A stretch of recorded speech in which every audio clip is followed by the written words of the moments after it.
Κύριε Πρόεδρε, κυρίες και κύριοι συνάδελφοι, η κυβέρνηση Καραμανλή, όσο δραστήρια εμφανίστηκε στο σχεδιασμό, το συντονισμό, την υλοποίηση και τη μετέπειτα συγκάλυψη του σκανδάλου του βατοπεδίου, τόσο απρόθυμη εμφανίζεται να περισσώσει σήμερα μετά τις αποκαλύψεις τη δημόσια περιουσία που η ίδια λαιλάτισε. Στην αρχή αρνηθήκατε αναλυθώς ότι υπάρχει σκάνδαλο. Ήδη από τον Ιούλιο του 2007 σας είχαμε ενημερώσει με πολυσέλιδη ερώτησή μας στη Βουλή, την οποία δεν απαντήσατε ουσιαστικά.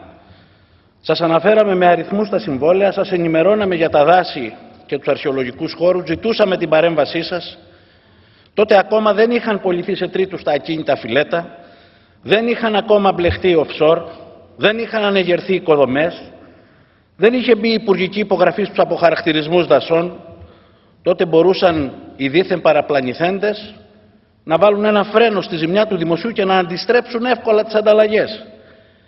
Οι αρμόδιες όμως πολιτικές ηγεσίες επέλεξαν να σιωπήσουν. Να απαντήσουν στη Βουλή με γενικότητες, ότι όλα δήθεν γίνονται σωστά και παράλληλα να ολοκληρώνουν το όργιο της λαιλασίας. Μόνη σας μέριμνα τότε ήταν η αποφυγή κάθε δημοσίου ελέγχου. Προφανώς γιατί το κεντρικά συντονισμένο σχέδιό σας ήταν ακόμα σε εξέλιξη. Ανταλλάξατε λοιπόν δημόσια γη και νερό με δημόσιες εκτάσεις σε όλη την Ελλάδα και το κέρδος το είχε η μονή, οι κατασκευαστικές, οι εμπλεκόμενες offshore και όσοι βρίσκονται πίσω από αυτές, με χειρουργική ακρίβεια και εχεμήθεια που θα ζήλευαν και οι πιο εξελιγμένες μυστικές υπηρεσίες της Ιφιλίου, εκδόθηκαν υπουργικές αποφάσεις που ποτέ δεν δημοσιεύτηκαν σε ΦΕΚ. Δικαστικές αποφάσεις έμειναν στα συρτάρια μέχρι να καταργηθεί η κερδισμένη δίκη.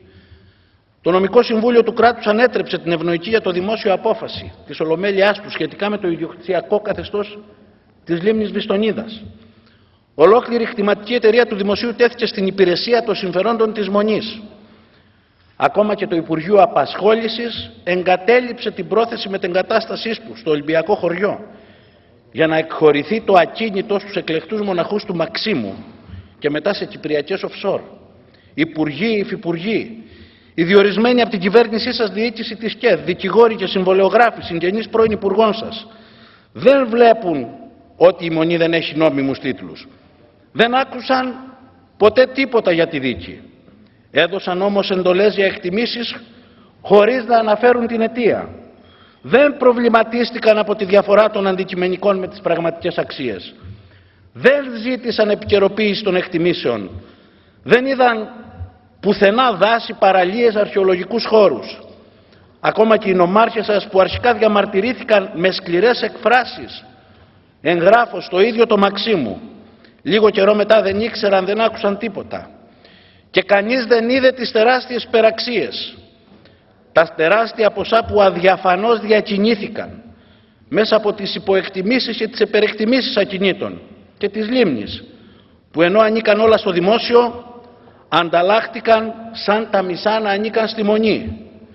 Πού πήγαν τα λεφτά, γιατί μπλέχτηκαν οι offshore, γιατί τέτοια προθυμία να ανοίξουν όλοι οι λογαριασμοί και οι χρηματοοικονομικές συναλλαγές εντός και εκτός Ελλάδος όλων των εμπλεκομένων από όλες τις πλευρές, και γιατί ακόμα σήμερα δεν δέχεστε να ανακαλέσετε τις ισχύουσες αυτή τη στιγμή υπουργικές αποφάσεις των ανταλλαγών και να ακυρώσετε τα συμβόλαια.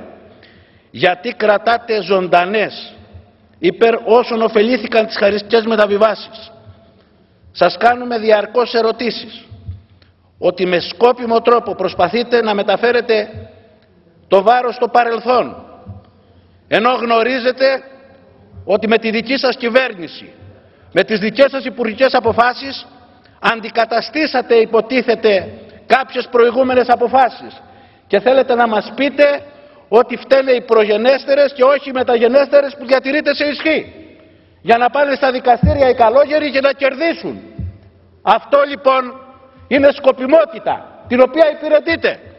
Αν τολμάτε, σηκωθείτε να πείτε ότι καταργείτε τη δική σας υπουργική απόφαση. Αλλά δεν τολμάτε. Εξαπατάτε τον ελληνικό λαό.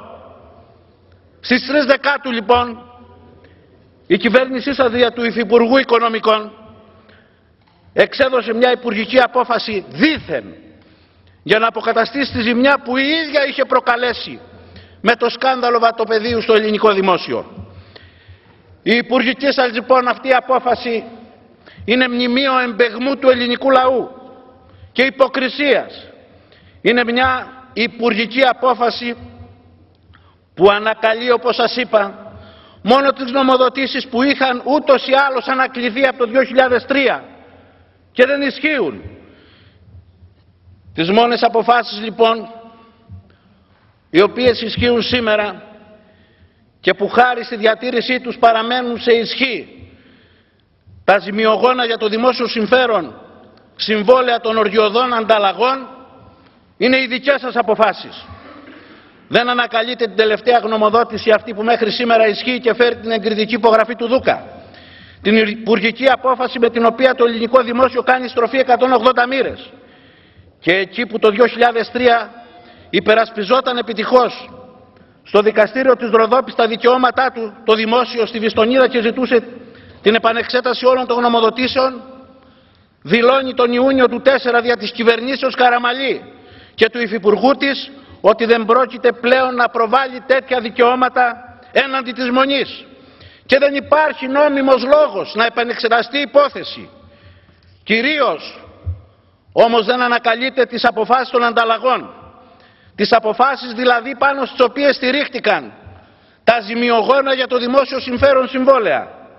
Αποτέλεσμα της κυβερνητικής παράληψης είναι να μην παρέχεται καμία απολύτως διασφάλιση ότι τα δημόσια ακίνητα που εκχωρήθηκαν θα επιστρέψουν στο δημόσιο.